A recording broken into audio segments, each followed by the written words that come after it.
custo de vida, emprego e desemprego, cesta básica, tarifas públicas, salário mínimo. Agora, na Brasil Atual, a análise do DIEESE. Nosso contato agora... Opa! Deu uma travada aqui. Nosso contato agora é com Fausto Augusto Júnior, diretor técnico do DIEESE, a quem eu dou meu bom dia. Como vai, Fausto? Bom dia a todos.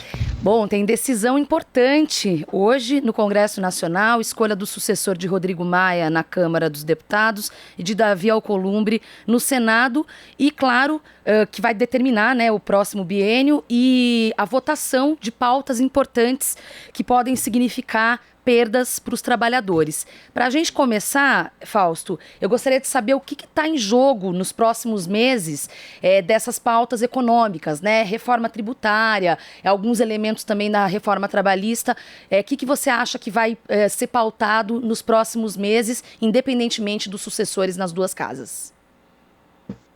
Bem, hoje é um dia bastante importante, né? É o dia da escolha do chefe aí do Poder Legislativo, tanto na Câmara como no Congresso do Senado, e que de alguma forma, muito provavelmente, vai decidir a pauta que vai andar dentro do Congresso Nacional esse ano.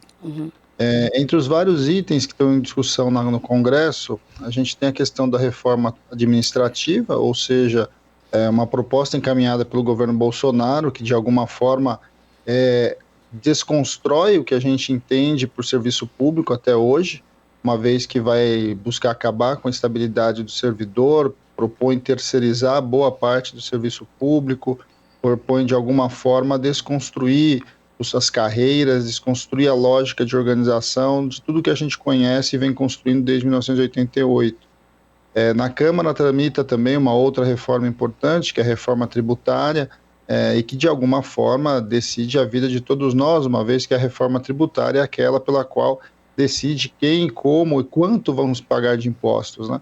Esse é um debate que já vem há bastante tempo dentro do Congresso, há pelo menos duas propostas andando em paralelo dentro do Congresso Nacional, e visões bastante divergentes do ponto de vista de quem vai pagar a conta aí, em especial agora da pandemia.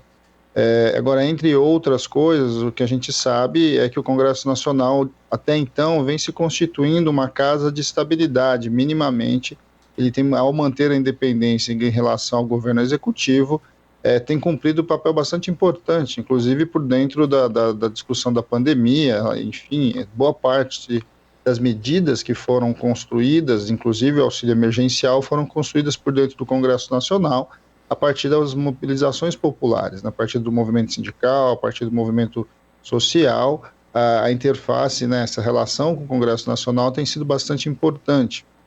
O Congresso Nacional, de certo modo, criou o auxílio emergencial, transformou de 200 a 600, as possibilidades, barrou muita reforma, inclusive, né? Vamos lembrar que a não votação da 905 foi uma questão bastante importante aí do ponto de vista de segurar uma nova reforma trabalhista em meio à pandemia, e agora nós vamos ter que assistir aí, a depender de como vai andar as negociações para a presidência da casa, como é que de alguma forma essas pautas vão voltar, e vamos lembrar que a proposta que tem do governo aí com relação ao mundo trabalhista é mais uma reforma, mais flexibilização, mais perda de direitos, e que de alguma forma tem sido barrado aí, em especial no último ano. Vamos ver agora, a partir dessa eleição.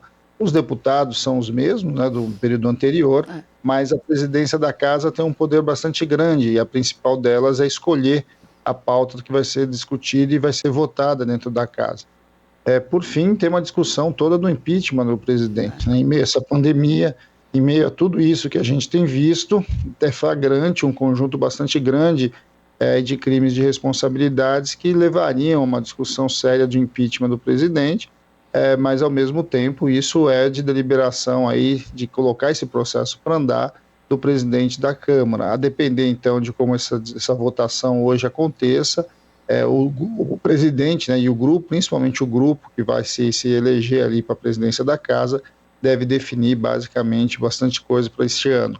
É bom lembrar que o Congresso Nacional é extremamente necessário do ponto de vista de manter o equilíbrio em um momento em que a gente vem assistindo um avançar aí uma visão mais autoritária em relação ao executivo e que o Congresso Nacional precisa manter sua independência para barrar aí qualquer tipo de ação, uma ação mais efetiva aí com relação a esse caminho não democrático.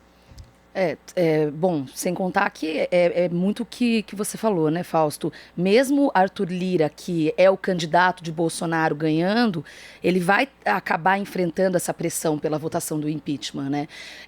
Como que você acredita que essa pauta do impeachment que acabou ganhando mais notoriedade por razões óbvias, pelos crimes de responsabilidade do presidente, como que você acha que esta pauta do impeachment, sair ou não no Congresso, pode afetar o travamento de outras votações importantes? Ou você acha que uma coisa não vai ter ligação com a outra, na sua avaliação? Bem, é muito difícil a gente imaginar como é que essa discussão vai andar, né? A questão do impeachment é, antes de tudo, um julgamento político. E o Bolsonaro, a se aproximar do centrão, basicamente, já está aí minimamente negociando cargos, negociando liberações de emendas, recursos e etc., ele vai se comprometendo uma parte importante do Congresso.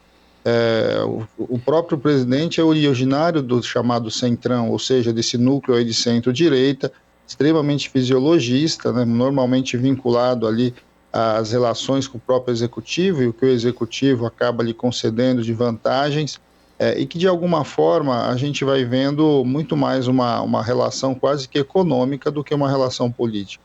É difícil ali você saber até que ponto o impeachment vai andar. É óbvio que a possibilidade de uma intervenção ali, né, uma mudança do ponto de vista do mandato da presidência da República, tem muito a ver com as ruas, tem muito a ver com a perda de apoio da população em geral em relação ao presidente da República, e isso tem a ver normalmente com as condições objetivas das pessoas. Conforme as pessoas vão perdendo condição de vida, vão perdendo salário, a situação vai ficando cada vez mais difícil. Essa questão, de certo modo, de questionamento do governo vai se ampliando.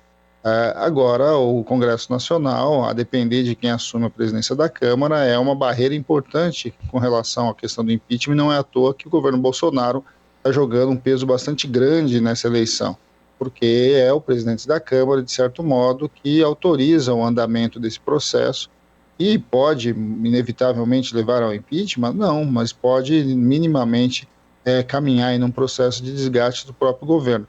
É uma questão muito delicada, mas eu diria que o núcleo, inclusive, dessa eleição não deveria ser a discussão do impeachment. O impeachment é uma questão efetiva, do ponto de vista de cometer ou não cometer crime de responsabilidade.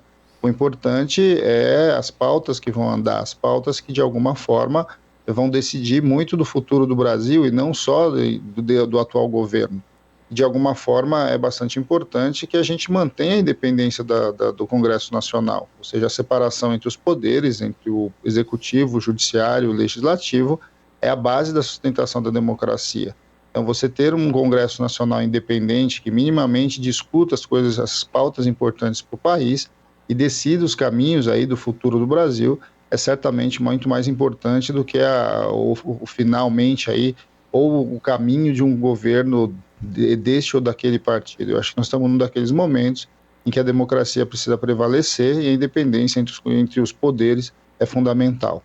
E para a gente concluir, eu queria só trazer a questão das pautas trabalhistas, especificamente um tema que ganhou muita notoriedade no ano passado, que é a questão dos aplicativos, né, dos trabalhadores por aplicativo. Fizeram até mobilizações, especificamente em São Paulo, Brasília, pedindo justamente mais direitos, porque a precarização desses trabalhadores de aplicativo é muito flagrante. E tem pelo menos cerca de 100 projetos de lei tramitando no Congresso Nacional a este respeito. Qual que será o encaminhamento na sua avaliação? Está apontando para onde? Manter, de certa forma, essa uberização, como a gente costuma dizer, dos trabalhadores de aplicativo, ou que eles ganhem mais direitos, na sua avaliação, Fausto?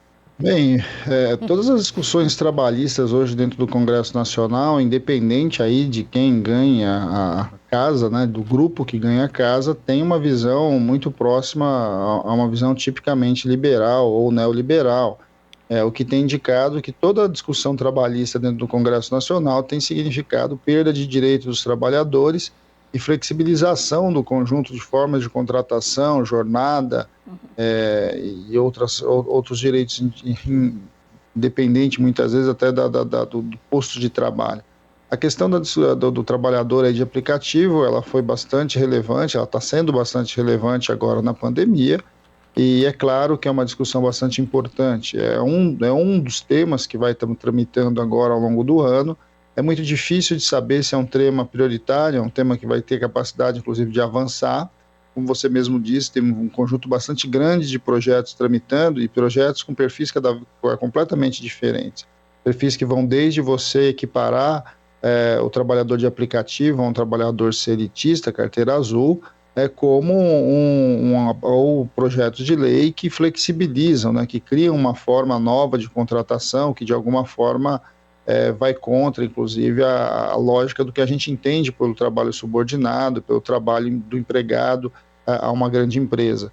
É muito difícil de saber, porque isso, de certo modo, um dos itens também da eleição da mesa diretora do Congresso é que você também vai eleger os membros e principalmente a presidência das comissões, e é por dentro das comissões, nesse caso, a Comissão de Trabalho e Serviço Público, que vai discutir projetos como esse, né?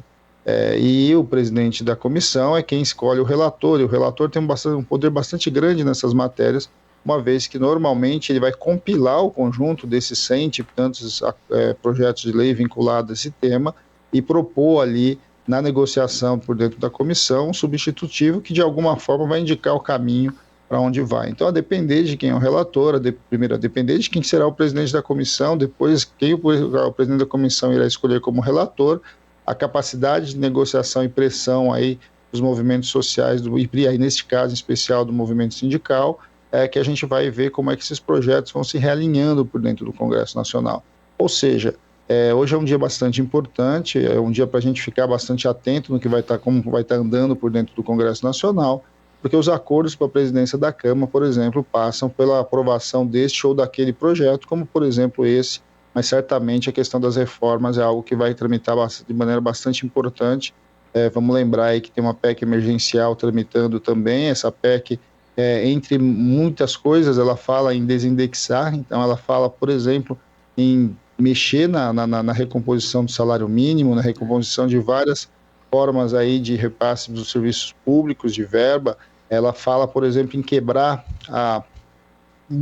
as vinculações orçamentárias, saúde, educação e tantas outras. Ou seja, tem uma pauta bastante extensa aí no Congresso Nacional, e a depender de como as coisas avancem hoje à noite aí na eleição da Câmara, a gente vai ver mais para um lado ou mais para o outro essa discussão. Tá certo, a gente vai seguir acompanhando, porque, como vimos, tem muita coisa para ser acompanhada e debatida. Quero agradecer Fausto Augusto Júnior, diretor técnico do DIEESE. Uma boa semana, bom dia, até a próxima. Bom dia a todos, uma boa semana a todos e até a próxima. Você está ouvindo Jornal Brasil Atual. As notícias que os outros não dão.